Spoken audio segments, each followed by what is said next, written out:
اور ریکنسیلیشن کا وہ آگے بڑھ سکے. آزاد کشمیر کا الیکشن سر اپوزیشن کو تحفظات ہیں، کہتے ہیں ہم دھرنا بھی دیں گے، کیا وجہ کیوں تحفظات ہو رہے ہیں؟ سوال یہ ہے، سوچنے کی بات ہے کہ اپوزیشن کے تحفظات میں کوئی وزن ہے کہ نہیں. تحفظات کا اظہار کون کر رہا ہے؟ تحفظات کا اظہار کر رہی ہے مسلم لیگ نون. تعجب کی بات ہے کہ آزاد کشمیر کا الیکشن ان کی نگرانی میں ہو رہا ہے.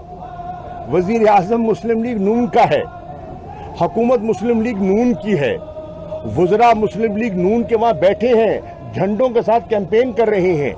انتظامیہ جتنی ہے آزاد کشمیر کی وہ جواب دہ ہے کس کو؟ مسلم لیگ کے وزیر اعظم کو. تحفظ تو ان کو کیسے ہو سکتا ہے؟ منطقی بات نہیں ہے. لوگ اس چیز کا مذاق اڑا رہے ہیں کہ دھاندلی. بھائی حکومت آپ کی ہے، وہاں تو کوئی نگران سیٹ اپ نہیں ہے. وہی جو مسلم لیگ کی حکومت جو چل رہی تھی جس کا پیریڈ مکمل ہوا، انہی کی نگرانی میں انتخابات ہو رہے ہیں. انتخابات بھی آپ کر رہے ہیں اور تحفظ بھی آپ کو ہے. یعنی کہ اس کا مطلب ہے کہ مسلم لیگ کی قیادت اپنی آزاد کشمیر کی جو مسلم لیگ کی قیادت ہے اس پر عدم اعتماد کا اظہار کر رہی ہے. اس کا مطلب تو میں یہ لوں گا، ادروائز حکومت تو ان کی ہے. سر داسو کے حوالے سے بتائیے گا، بڑا سینسیٹیو معاملہ ہے. داسو کے جی کچھ افواہیں تھیں کہ سی پیک پر کام ختم ہو گیا ہے، یہ ہو گیا. یہ افواہیں دیکھیے، یہ افواہیں پاکستان کے دشمن پھیلاتے ہیں. ان کی یہ خواہش ہو سکتی ہے کہ سی پیک کو متاثر کیا جائے، لیکن الحمدللہ ایسا نہیں ہوگا. داسو کا جو واقعہ ہے ہمیں اس کی بے حد تکلیف ہے، ہمیں افسوس ہے، لیکن ہم بات کی تہ تک پہنچ چکے ہیں. آپ کے علم میں ہے کہ چین کا ایک 15 رکنی وفد بھی یہاں آیا. ہم ان کو موقع پہ لے گئے، انہوں نے خود تسلی کی. ہماری جو انویسٹیگیشن ٹیمز ہیں ان کے ساتھ مل کے ایک جوائنٹ ایفرٹ ہمارا جاری ہے، اور انشاءاللہ ہم ان قوتوں کو بے نقاب کریں گے جو نہیں چاہتی کیا، ایک کہ پاکستان میں سرمایہ کاری ہو، اور نمبر 2 جو چاہتی ہیں کہ چین اور پاکستان کے تعلقات متاثر ہوں، وہ ناکام ہوں گی. چین اور پاکستان کے تعلقات میں بے پناہ گہرائی ہے، ان کی سمجھ سے بالاتر ہے یہ بات. انشاءاللہ ہم نے مل کر، چین نے اور پاکستان نے مل کر ان کے عزائم کو خاک میں ملانا ہے. میں سی ایم ایچ گیا، میں جو مریض تھے، جو زخمی تھے، میں نے ان کی عیادت بھی کی اور ان سے بات چیت بھی کی. یقین جانے ان کے حوصلے بلند تھے، وہ مطمئن تھے. جو پاکستان نے علاج کی سہولتیں انہیں مہیا کی اس پر وہ خوش تھے. چین کے سفیر میرے ہمراہ تھے، میرے ساتھ تھے، وہ مطمئن تھے. ان کی ٹیم موجود ہے اور وہ مطمئن ہے. اور انشاءاللہ میں انشاءاللہ کل روانہ ہو جاؤں گا اور میں چین جا رہا ہوں، اور میری چین کی اہم شخصیات سے اگلے 2 روز میں ملاقاتیں ہونی ہیں، جس پہ افغانستان کی صورتحال پر تبادلہ خیال ہوگا، جس پر سی پیک کے پروجیکٹس پر تبادلہ خیال ہوگا، جس پر ہمارے 2 طرفہ تعلقات کو آگے بڑھانے پر بات چیت ہوگی. سعودی حکومت نے پاکستانی قیدیوں کو رہا کیا اور وہ اپنے گھروں میں عید گزار رہے ہیں، اس کو کیسے دیکھتے ہیں؟ ہم سعودی حکومت کے شکر گزار ہیں. انہوں نے تعاون کیا، انہوں نے اپنی دوستی نبھائی ہے، اور وزیر اعظم کی درخواست پر انہوں نے ان قیدیوں کو رہا کیا ہے. اور الحمدللہ آپ نے دیکھا کہ وہ کل گھر لوٹے ہیں. انشاءاللہ یہ بھی آپ کو عرض کر دوں، جیسے آپ کہہ رہے ہیں نا سی پیک کی افواہیں دم توڑ جائیں گی انشاءاللہ. ایک اور افواہ اٹھی تھی کہ سعودی عرب اور پاکستان کے تعلقات جو ہیں وہ متاثر ہو گئے. ہرگز نہیں ہوئے. وزیر اعظم کا دورہ بہت کامیاب رہا، اور انشاءاللہ ان قریب آپ اسلام آباد میں سعودی وزیر خارجہ کو دیکھیں گے، اور بات جہاں تک پہنچی تھی اس کو آگے لے کر چلیں گے.